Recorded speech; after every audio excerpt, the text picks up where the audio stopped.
Great. Thanks. Thanks for asking me to present on service animals and ESAs. People, I think, get confused between the difference between a service animal and an ESA.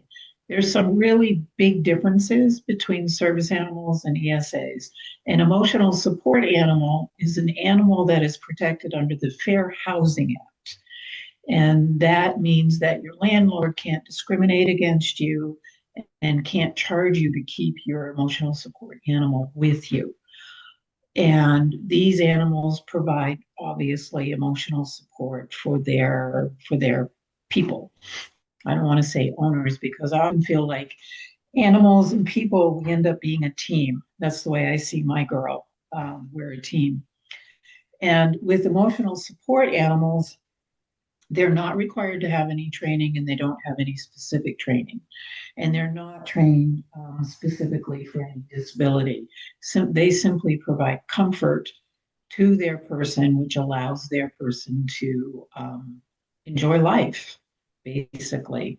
And I also want to say that recently HUD, which provides low income housing, has changed their rules around emotional support animals. They used to be very, very strong, very firm that people with ESAs are allowed to have housing. They have retracted that guidance. It doesn't mean that you can't have your ESA at home anymore, but it does mean it could make it more difficult for, and especially for low income people, which is something that, and often people who live in HUD housing may have physical, mental, emotional disabilities, and they need their ESAs. So this is just another new development that we deal with, but it doesn't change the fair housing laws. The fair housing laws still protect emotional support animals. So hopefully people around here are not going to experience any of those kinds of difficulties. Some of the problems is people think that if they have an ESA, they can take the animal with them to Walmart. They can't. Um, Animals protected under the Americans with Disabilities Act, which is a federal law, have to be fully trained service animals. And a service animal is trained in two different ways. The first way of service animal is trained, and this is the first foundation that they get, which my girl almost failed, is being out in public, being social. My girl is very, very social, but she's a little too social sometimes. She loves people. So there are specific guidelines, and training is not a one-time thing. It took us 3 years to complete our training because we were doing it during COVID. So we had lots of cancellations and lots of delays and a few setbacks in the training, but eventually we did graduate. I did bring some slides, but I don't know how to put them up so that they can be seen. But hopefully, I think David Watkins, I also sent them to you if you want to put those up. These are just talking about the story of how a service dog lives. So these are just random pictures of my service dog in different environments. This actually is a position that says, I'm going to relax and I'm going to pay attention to what you're telling me. And I didn't know a lot of these things before I started training. My first service dog was an Irish Wolfhound, and she was already fully trained. This one, I didn't get to pick her out. The trainer who I worked with picked out this dog for me. And if you could go back to the puppy pictures, if you can find them, David.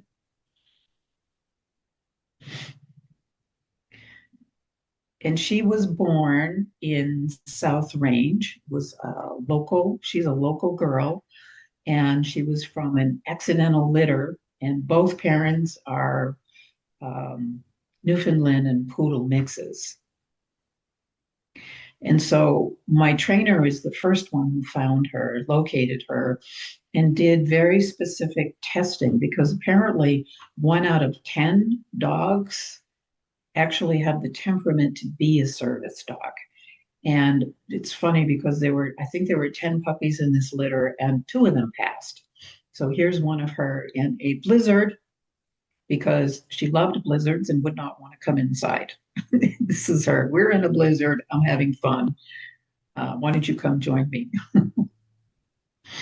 And so at the very beginning, she had to learn a few things that were a bit challenging for her. One of them was not running up and greeting every person she saw. That took a while, but of course now she's pretty good. She will sit and wait, and if she's in her vest, she's not allowed to greet or make any contact with anybody else. So that's part of her training too, is learning the difference between when she's in a vest and when she's out of vest. And this is her out of vest. So one of the things that we do that help maintain her mental and emotional health as well as mine is we take daily social walks. So on these daily social walks, she is allowed to meet and greet other people. She's not in her vest on this one, but she has to maintain her training in terms of what's called loose leash training. So she has to be able to stay fairly close to me and not pull on the leash, not lunge, and not, run after things.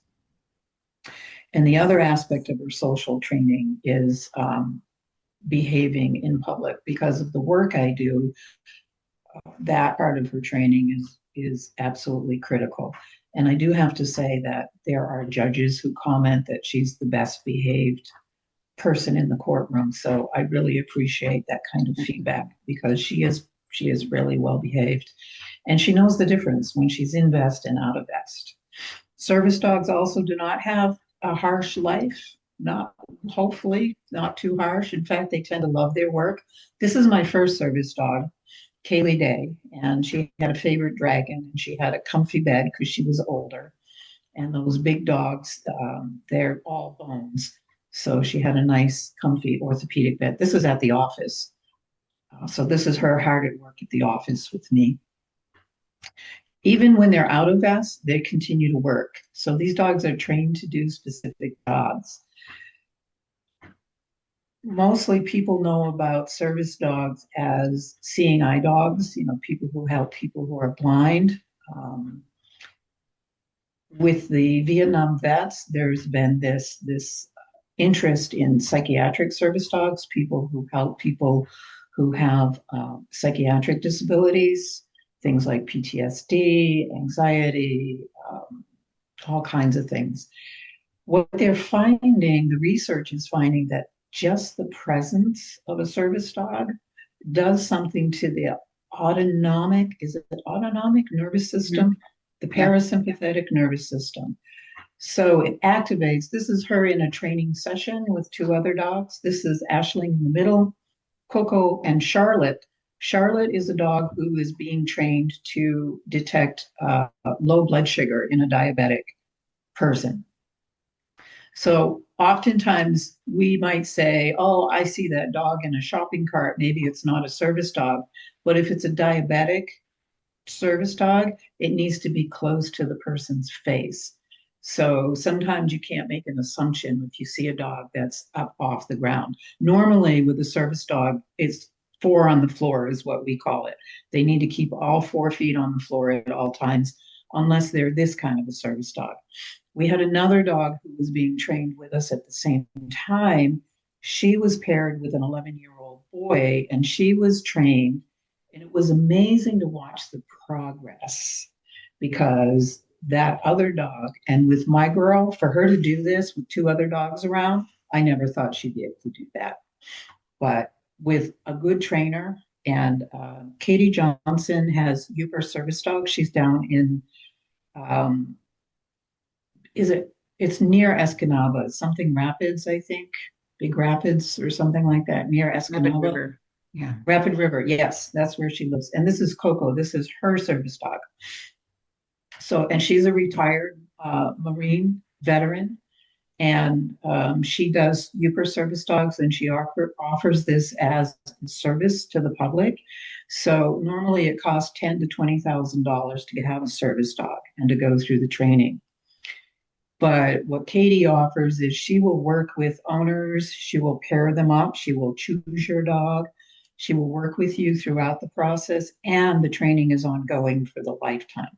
So Ashling and I often go back for touch-up training or to learn a new task or to just make sure she's on par with what standards are for a service dog to be out in public. So this is her and Coco. I was told when I first got Ashling that one day she would be able to sit underneath a table with another dog. And I thought that would never happen. But here she is on graduation day, sitting underneath the table at Applebee's with Coco. Um, this is when she completed her. We went through 3 stages of training. So the first stage of training is social, as I was saying early on. And a lot of that is just learning how to behave in public.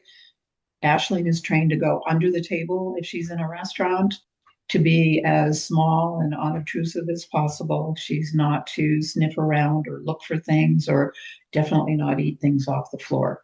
So this took a while. Part of her certification test, my trainer, I thought she was being really hard on me, put turkey on the floor for my dog to walk around while she was in her vest. And she did. She walked around the turkey. She would not even get near it because she knew she had her vest on and she knew she had to behave in public. So that's the social aspect. The second aspect, and those are levels 2 and 3, we continue the social training and we reinforce the social training. And 2 and 3 is where they start to learn tasks.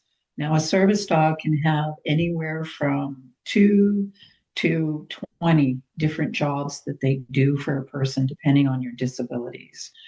Ashling has about 12 different jobs. Coco has around 20. The primary jobs that Ashling does is she does what's called she alerts to medical emergencies. So she lets me know if my heart rate is getting too high, which is very helpful. She also does what's called deep pressure, is she applies pressure to my body. She'll apply pressure to my leg or to my arm. And what that does is it activates that automatic response, the parasympathetic nervous system, the one that says, hey, you can calm down. Because apparently with some disabilities, the nervous system doesn't know. And the nervous system doesn't pay attention to your brain, but it will pay attention to physical stimulus, which is why these service dogs have become so critical, especially for veterans returning from wars, people who've been through various types of traumas.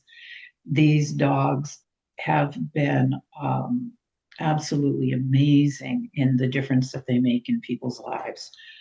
My dog makes it possible for me to continue to do the work that I do.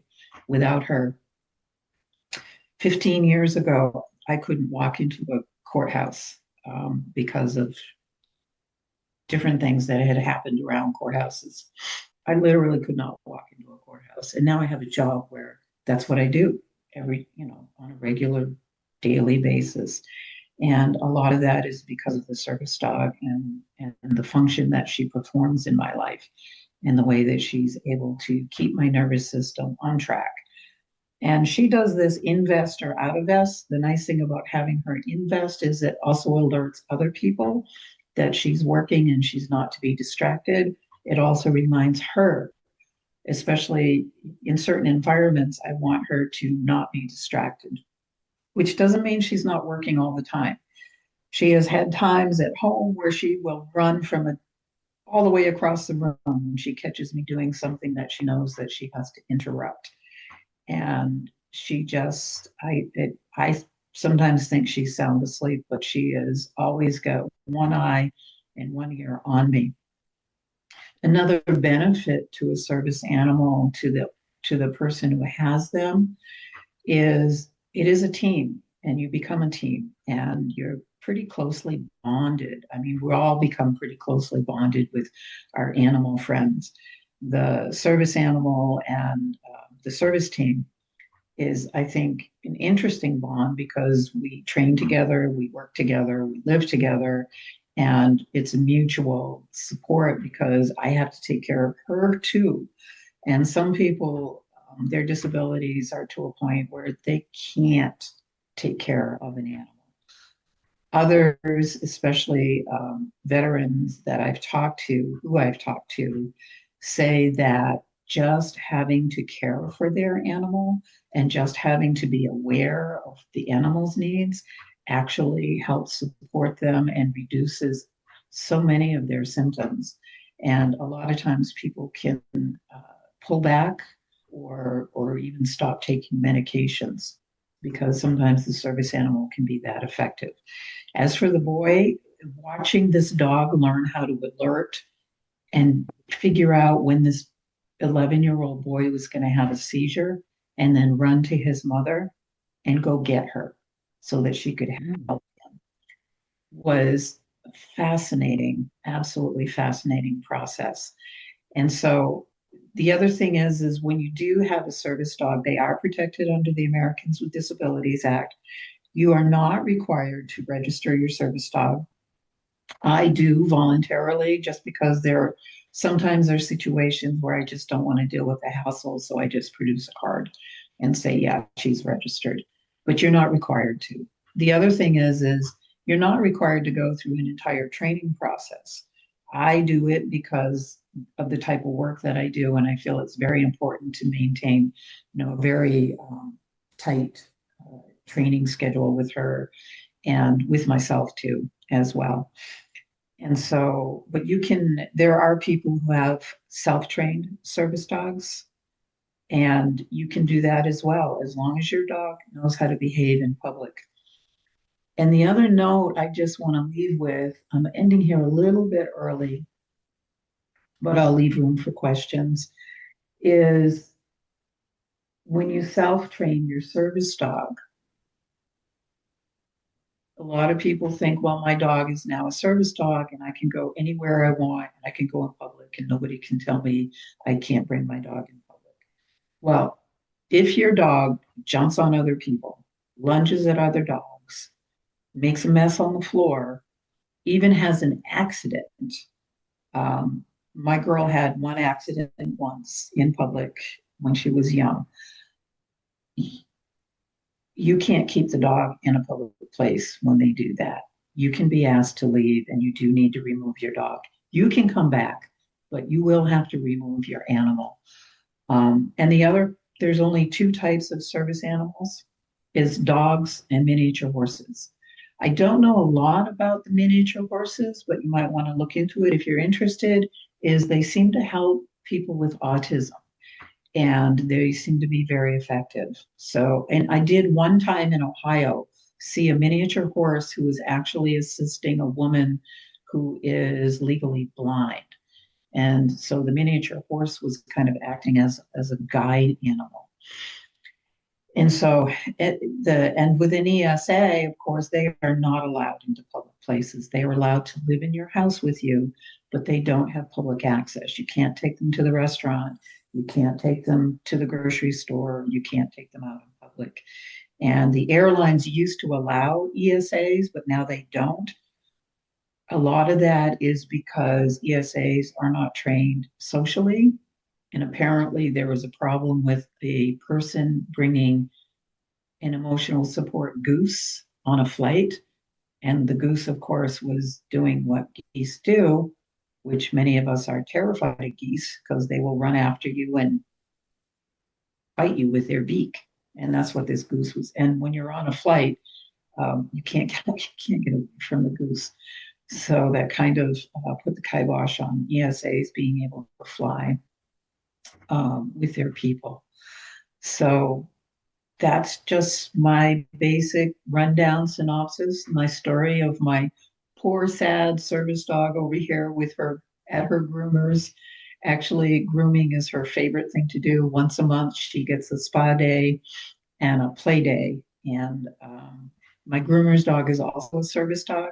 So the two of them get to play together and get to just relax and be dogs together. And that's an important thing too. service animals are very effective. They're very helpful for their person, but sometimes they also just need to just chill and just be a dog. So with that, I will conclude. Thanks a lot. Wow. Thanks, Kate. I hope you're all jotting down any questions that you have for Kate. Yeah, that was really very interesting. Andrea, your turn. Okay. I'm going to share my screen here. I have some slides prepared for this. Thank you so much, Kate. That was a great presentation. I'm going to kind of repeat some things that you had mentioned already with the differences in emotional support animals, service animals, and therapy animals. That will be in the later part of my presentation. In the beginning here, I'm going to give a brief introduction and focus a little bit more on the fiber processing, and then I'll get into that therapy section at the end here. So, hello everyone. I had met some of you in the beginning here, but again, I'll give a little bit of background on myself. My name is Andrea Senyk. I'm originally from Chicago, and I now live in Calumet. I'm a lab technician at Michigan Tech at the Great Lakes Research Center. I'm a beekeeper, a homesteader, and a rabbit wrangler. Um, how I got started was with my first rabbit, Mike the rabbit. He was found in the street by my parents. My brother caught him with carrots, and this forever changed my life with rabbits. Then I met my I met my husband, Mike the human. We started dating, and he was allergic to rabbits in the beginning. But he met Mike and he just couldn't resist. And due to exposure therapy, he overcame his allergy. And now he also is obsessed with rabbits with myself. Um, and then that leads us into our Angora fluffle. A fluffle is a group of rabbits. And so Michael and I, we got to learn what Angora rabbits were. I had no idea these fluffy rabbits existed. He showed me a picture of them on Google, and we immediately had to get them. So we found a breeder in Wisconsin, and we bought two rabbits, Tootsie and Frank. The brown one is Tootsie, that's the mom, and Frank Lloyd Wright is the white one with the black nose. He's the dad. So our fluffle, I want to maybe get rid of these. Sorry, one moment. There we go. So this is our fluffle. We had 8 babies born on March 2023. We had 8 total, which I was hoping for 4, but Tootsie did such a great job. She had double the batch. So this is our fluffle, Fufu, Micah, Rolly, Cadbury, Colonel, Minnie, Aurora, and Rudy. And Cadbury, the one, just the second one next to this white one here, that is the therapy rabbit.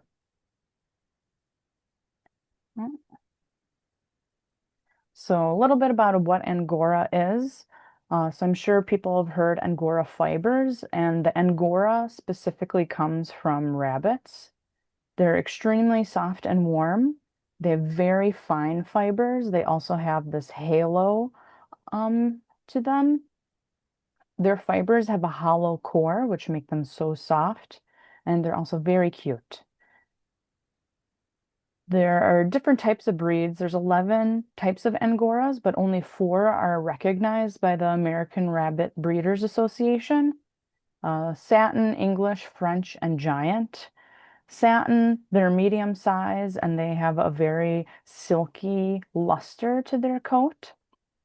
English is the smallest breed, but this picture does not show that. This picture is actually the Guinness World Record book for Angora rabbits.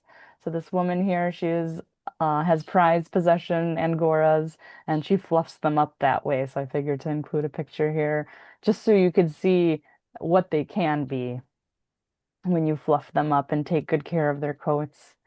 There's also the French, that's a medium-sized one. They're very smooth face and the legs, but they have woolly bodies. And then Giant, this is the largest breed, and they're developed strictly for their wool production. So for proper care for rabbits, they need 80% hay as their diet. Also, they eat sticks, fresh greens, pellets, and healthy treats. You know, Bugs Bunny, he gave us the wrong impression that he wanted to eat carrots all the time, but surprisingly, rabbits' favorite are bananas. They also always need access to fresh water and clean water. They need clean spaces with plenty of enrichment. Also with Angoras, they always need proper grooming. You can't brush their fur with a regular brush. They need a high intensity blower that groomers would use. This gets rid of all of the vegetation matter in their fur and dust and keeps them from matting. They also need frequent body and teeth inspections. They're so fluffy, and like many animals, they can't tell you if they're in pain. So you constantly have to be observing them and knowing their regular habits so that if they're veering off from normal, you can know and then go to the vet as needed. So for harvesting fiber, there's a few different ways. You can either shear them or pluck them. I prefer shearing. I don't think the plucking is that enjoyable. There are some breeds, like the French rabbit, French Angora, that you can directly pluck the fur from the rabbit and spin it. Um, my rabbits, they are German satin, and so their fur is not able to be plucked. So I do the shearing method. So like a dog, you take them to the groomer. Instead, I am the groomer, and sometimes they do not end up with the most beautiful haircuts, but they get it done. And a few of them just got their summer haircuts, so they're much cooler now. But the goal for harvesting fiber, you want clean and long fibers. So for sorting the fiber, you want to remove any VM or vegetation matter. And this is common debris such as hay or dirt or matted pieces or short fibers. So you can see before that there's some not so uniform pieces and some hay and some matted pieces. And then after you get this uniform, nice one uniform fiber. So what I've been exploring is two different fiber arts. For one is felting, and I've been doing needle felting, but then there's also wet felting. Needle felting is you are manipulating the fibers with a needle to bind together almost in a knotting way, and you're doing exactly what it's suggesting is taking a needle and you're poking the fiber until it knots together. And then the second way is wet felting. On the bottom here, this is a combination of sheep's wool and Angora fiber. And this is where you're taking the fiber and laying them in one direction, wetting it with soapy water, then having another layer uh, of wool on top of that in the other direction and kind of massaging it together. Another method is spinning the fiber. And this is you can be done with a drop spindle or a wheel. I do not have a wheel, but I do have this drop spindle. I've been recently learning how to do it, so it's not very good and not very uniform, but I am learning, so it's a work in progress. But it is very fun to use the fiber directly from the animals that I raise into a workable material. So now here is where we're going to be talking a little bit about the therapy aspect. So I volunteer with Superior Land Pet Partners. Cadbury was just recently certified as a therapy rabbit. Superior Land Pet Partners is a volunteer group where people can team up with their animals to spread love, comfort, and therapy to those in the community that would enjoy or benefit from it. So this is where I'll talk about how Kate had mentioned the differences. So a therapy rabbit is different than a service animal or an emotional support animal. That's on my next slide here. But what this means for us that we're now a team that we could visit nursing homes, schools, events, or where we are invited to. So I cannot just bring Cadbury anywhere that I want to. And the goals with Pet Partners to attend more community events. My main goal was I wanted to go to Michigan Tech's finals week to support the students that are stressed with finals. I've also been going to nursing homes, and I'm hoping to maybe expand that to hospitals. And there's an event that other rabbit therapy people have done to go to libraries to read to a bunny. And I do have my teammate here. He's been so kind and patient waiting for this event. This is Cadbury. Um, so he's been sitting here nicely, being my therapy rabbit during this presentation. I'll try to hold him up so you can see him during the rest of this. So here is where I go into the differences between the animals and their jobs. So an assistance animal or also a service animal, Kate did a great job explaining this, so I'll just touch on this briefly. This is per the American with Disabilities Act, must be a dog or miniature horse. They are individually trained to do work or perform tasks for people with disabilities, such as guide dogs, mobility animals, or medical alert animals. And they do have public access and housing rights. This is different than an emotional support animal, usually referred to as a comfort animal. They can be a variety of species. They're typically a pet and they're not a working animal. They're usually prescribed by a mental health care professional for therapeutic support. And per ADA, emotional support animals do not have the same rights to public access as assistance animals. And then finally, what Cadbury and I, a therapy animal team, because just as Kate mentioned, that your animal is your teammate, you're working together to support others. So this is a pet. He's not a working animal, so first he is my pet. But when he's on duty as a therapy animal, he's for the benefit with whom he is visiting. So a registration is required.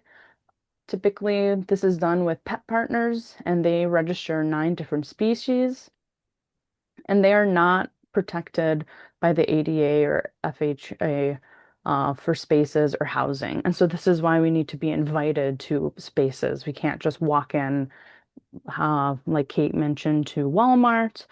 We have to be invited to go to the nursing homes or these libraries or to Michigan Tech. So here's some fun pictures of some therapy. The first picture here is with my grandma. This is how I first got started into rabbit therapy. She was more of a Pooh Bear or a Eeyore personality, and she was always sad all the time. But as soon as a rabbit came and sat in her lap, she would smile and start talking and be more alert. And so that's where I saw the benefit of rabbits, not only to myself, but to others. And so since then, I've been going to the nursing home in Lance, where I'd bring Cadbury, and I also had brought Frank to visit the residents there. And the residents absolutely love him. They love feeding them and interacting with them and feeding their soft wool. Everyone is always so happy to see them, whether it's from close or from a distance. They just can't believe that such a fluffy rabbit exists and that he's so calm. The ongoing joke for him is I must have drugged him to be so calm that they've never seen such a calm rabbit before. But trust me, he is not drugged. This is just his calm personality. When we were doing our registration test, even the woman doing our test on the whole score sheet, she was saying very chill, very calm, no response. So he is a very calm rabbit by regular nature.